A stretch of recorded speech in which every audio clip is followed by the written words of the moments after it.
For this first season of the X Factor in the U.S., they put a lot of emphasis on like the emerging digital culture, basically, or viewership, you know. So we were tasked to come up with an idea for how can we come up with the best experience for folks who are watching in like a non-traditional way. What we have here is called X Factor Digital, and X Factor Digital is a complementary aspect to the overall main show in terms of we're extending the storylines of the show into the digital space. So when we were first brainstorming and creating or designing all of the content that we wanted to create for X Factor Digital, we knew that we wanted to take things a little bit next level, and I think that the idea of doing a weekly live pre-show was really one of the centerpiece ideas. Hey everybody, don't want to brag, but we've got a pretty good show coming your way tonight. Live from the lot here in Los Angeles, I'm Dan Levy. And I am Taryn Southern. Thank you so much for streaming. So this is the first time in my experience that we've tried to do a live pre-show just for the internet in conjunction with this live broadcast television show. I think the overall concept of the pre-show is to capture the conversation that is happening around the main show. You know, one of the things that is interesting is we're bringing the fans into the show, and we're doing that by having them come in every week and do sort of a video conference call with our main hosts, if you will. We're also having that Twitter conversation be very integral to the pre-show.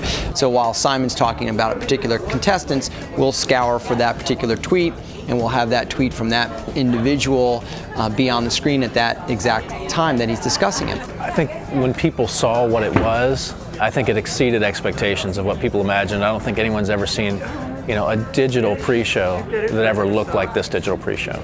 So I think I might have an idea as to why Drew was in a better mood by the time she got to her interview here on the lot. Why is that? Well, because I think it's because she got a little tweet from the Biebs. Justin Bieber. So unlike the traditional broadcast, where they'll be using other types of switchers and things that are more traditional, we have looked at the TriCaster as our main central component piece of equipment.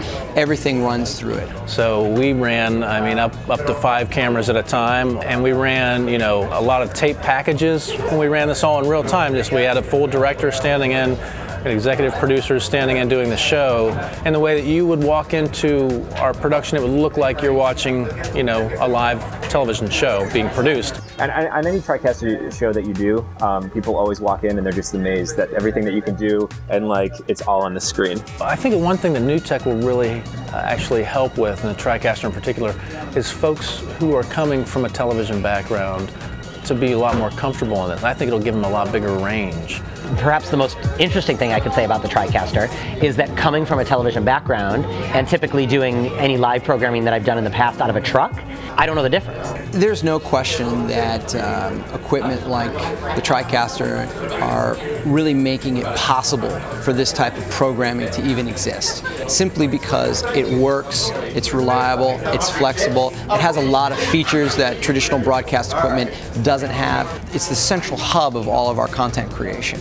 So I'm very pleased with the TriCaster, and I think it's a great enabling technology for creatives and producers. So that's about it, friends. We'll see you next week. Have a good night. Have a great night.